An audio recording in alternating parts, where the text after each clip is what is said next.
So hi guys, இன்றைக்கி இங்கே வந்திருக்கோன்னு பார்த்தீங்கன்னா, கும்பகோணத்துலேயே மினி காஷ்மீர் ரெடி பண்ணியிருக்கேன்னு சொன்னாங்க. சரி வாங்க போய் பார்த்துருவோமேன்ட்டு நாங்கள் ஒரு 3 பேர் போனோம். ஸோ உள்ளே பார்த்தீங்கன்னா என்ட்ரன்ஸ்க்கே ரூ. 80 வாங்கிட்டாங்க. அதுக்கப்புறம் பார்த்தீங்கன்னா அந்த மேலெல்லாம் ஏறி அதுக்கப்புறம் இறங்கி வந்தால் இந்த மாதிரி அழகாக ஒரு இடம் இருந்துச்சு. இதை ஸ்டார்டிங்கில் பார்த்தீங்கன்னா ஐஸ் கட்டி வச்சு அடிக்க ஆரம்பிச்சிட்டாங்க. பரவாயில்ல, கொஞ்சம் ஃபவுண்டைன்ஸ்லாம் நிறையா கொஞ்சம் ரெடி பண்ணி வச்சுருந்தாங்க. 2 ஃபவுண்டைன் வச்சுருந்தாங்க. 2மே சூப்பராக இருந்துச்சு. ஸோ சுற்றி இந்த மாதிரி தான் காட்டனால் டெக்கரேஷன் பண்ணி வச்சுருந்தாங்க. அதுலேருந்து வெளில வந்தால் நம்ம வந்து எஜிப்ஷன் உள்ளார போகிறது. அது வந்து என்ட்ரன்ஸ். இது வந்தோடனே பார்த்திங்கன்னா ஐஸ்கிரீம் வாங்கி சாப்பிட்டு அதுக்கப்புறம் உள்ளே போனோம். ஸோ நிறையா கடை வச்சுருந்தாங்க. ஆனால் என்ன ரேட்டு தாங்க அதிகம் எல்லாத்துலேயும். ஒரு ஐஸ்கிரீம் ரூ. 40, வெண்ணிலா ஃப்ளேவர்னால் ரூ. 50ன்ட்டாங்க.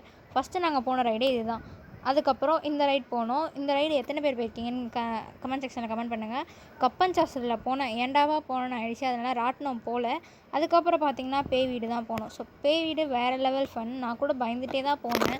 ஐயோ பேய் அப்படி வருமோ இப்படி வருமோன்னு. கடைசியில் ஒன்றுமே இல்லை. அதெல்லாம் முடிச்சுட்டு அதுக்கப்புறம் நாங்கள் கிளம்பிட்டோம். அதுக்கப்புறம் ஒரு கடைக்கு போய் இது வாங்கலாமா அது வாங்கலாமா நானும் என் கூட வந்த பொண்ணு நாங்கள் வந்து டிஸ்கஸ் பண்ணிட்டே கடைசியில் ஒன்றுமே வாங்கவே இல்லை, வெளியே வந்துட்டோம். அதுக்கப்புறம் அந்த மேஜிக் பார்த்துட்டு இருந்தோம். அதுக்கப்புறம் பார்த்திங்கன்னா பசிக்குதுன்னு கார்ன் வாங்கினோம். ஸோ நாங்கள் வந்து ஸ்வீட் கார்ன் வாங்குறதா தான் பிளான். ஆனால் ஸ்வீட் கார்ன் வாங்கலை, காரம் வாங்கி சாப்பிட்டுட்டு நாங்கள் கிளம்பிட்டோம். வீடியோ பிடிச்சிருந்தா மறக்காமல் லைக் பண்ணுங்கள். டாட்டா.